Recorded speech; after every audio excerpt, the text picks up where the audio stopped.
Al Jazeera's Cal Perry is in the eastern town of Ajdabiya.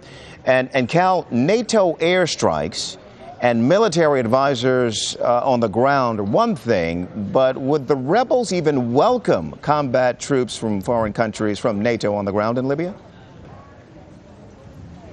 You know, Tony, this is the interesting question, and we came down this morning to Ajdabiya to get a look at this southern front. We spent the morning talking to a local, if you like, battalion commander or colonel, and what he said was that he wanted to give really the political track a bit of time to sort itself out, and that may be a bit counterintuitive, but he's talking, of course, about defections and about fighting people that you fought alongside with in the past. So what they're asking for here really is equipment. They need better equipment, and they're willing to take the fight forward. They've been told for right now to stay static where they are. These are sort of entrenched fighting positions again along this southern front. Not a lot has moved, but again, they're asking for equipment. There's a bit of Libyan pride here saying we can take the fight forward. We don't necessarily need foreign troops on the ground. What we need here is equipment. They say they haven't received the new equipment that they were promised in the last visit, Tony. And Cal, I have to ask this question, and I know it's covering some ground we've covered before, but given the new developments in Yemen, with an attack on the presidential palace that injured the president, who is now in Saudi Arabia, I have to ask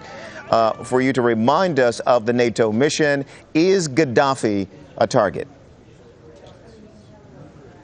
When you speak to the diplomats that have been coming here, and it really has been a revolving door of diplomats going to Benghazi, showing their support here for the liberated part of Libya, they say he has got to go. They say that they're going to take this all the way to the end, that the choice is no longer one for him to make, that he needs to give up power, and that he needs to leave the country. Interestingly enough, Tony, you'll get an even more radical line from some of the tribes here in Libya who say, well, he needs to leave power, but we actually want him to stay in the country to face trial for the 42 years of crimes that he's committed, Tony.